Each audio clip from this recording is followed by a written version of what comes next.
तो देखिए, सस्ता ऑप्शन के लिए एलआईसी हाउसिंग फाइनेंस के ऑप्शन में खरीदारी करनी है।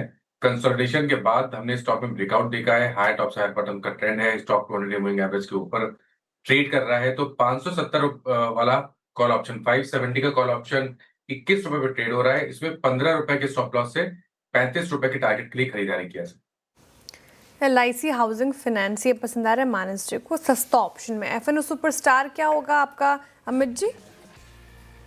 जी श्रेया जी, मैं नेशनल एल्यूमिनियम नैल्को के फ्यूचर्स के साथ जाऊंगा। नैल्को का अगर स्ट्रक्चर देखें तो जो पुल बैक आया था उसने 50 डेमा पे हॉल्ट लिया था, और आज के सत्र में हम देख रहे हैं कि ये 10 और 20 डेमा को वापस रिगेन कर रहा है। तो एक स्ट्रॉन्ग स्टॉक है, पुल बैक के बाद हमें एक एंट्री मिल रही है। फ्यूचर्स में 1 रुपी का डिस्काउंट है, 418 के आसपास प्राइस है। इसे बाय करें। स्टॉप लॉस रहेगा 413 रुपए का, 413 का, और टारगेट्स हमारे रहेंगे 428 रुपीज के। ठीक, नैल को ये हो गया एफएनओ सुपरस्टार में पिक। चार्ट का चमत्कार अरुण जी आपका? श्रेया जी, अंबर एंटरप्राइज में एक ब्रेकआउट के संकेत है। इनफैक्ट ब्रेकआउट कल ही आपको देखने को मिला, आज फॉलो बाइंग देखने को मिल रही है। 8240 के आसपास है, स्टॉप लॉस 8142 का लगा के चले। बड़ा टारगेट 8445 तक के टारगेट्स अंबर एंटरप्राइज में आ सकते हैं। तो पोजिशनल बेसिस के हिसाब से अंबर एंटरप्राइज को लॉन्ग करके चल सकते हैं। ओके, मीनवाइल एक बार निफ्टी लेकर आइए जरा। और थोड़ा सा डिसअपॉइंटिंग है क्योंकि मार्केट जो है वो गैप के अगेंस्ट जा रहा है अब। और अब आप देखें तो 24,130 पर आ गया है।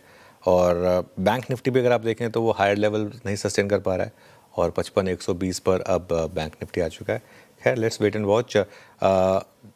इन्फोसिस लेकर आइए एक बार जरा। इन्फोसिस अभी रेड में आया। इन्फोसिस का इंट्राडे चार्ट आएगा आपकी स्क्रीन पर, और ये देखिए, ये दिक्कत का मामला। चलिए धर्मेश जी, सॉरी, आपका मिड कैप फंडा। यार जी देखिए, मिड कैप फंडा के लिए आधार हाउसिंग फाइनेंस को सजेस्ट कर रहे हैं। रीज़न है कि ये एक तो कैसे नंबर्स आए थे, और नंबर्स काफ़ी स्ट्रॉन्ग आए थे। कल आए जो नंबर्स हैं इनके अराउंड 24% के आसपास इनका नेट इंटरेस्ट इनकम का ग्रोथ रहा है। 20% के आसपास इनका AUM ग्रोथ रहा है। एसेट क्वालिटी काफ़ी स्टेबल रही है। यील्ड्स ऑन एडवांसेस जो है वो बढ़े हैं। एट द सेम टाइम इनकी ROE भी बढ़ के आई है, 4.8% के आसपास इनकी ROE आई है।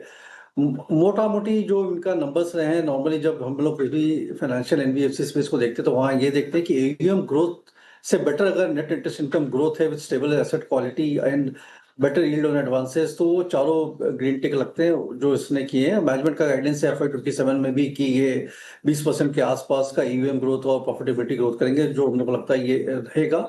एट द सेम टाइम इनकी पूरी बुक सिक्योर्ड है और सैलरीड एम्प्लॉय 53% है, और प्रधानमंत्री आवास योजना से काफी बड़ा अफोर्डेबल हाउसिंग फाइनेंस को फायदा होगा। हम लोगों ने PNB हाउसिंग फाइनेंस और कैनबैक हाउसिंग फाइनेंस में भी सिमिलर सेट ऑफ नंबर्स और मैनेजमेंट कमेटी सुनी थी।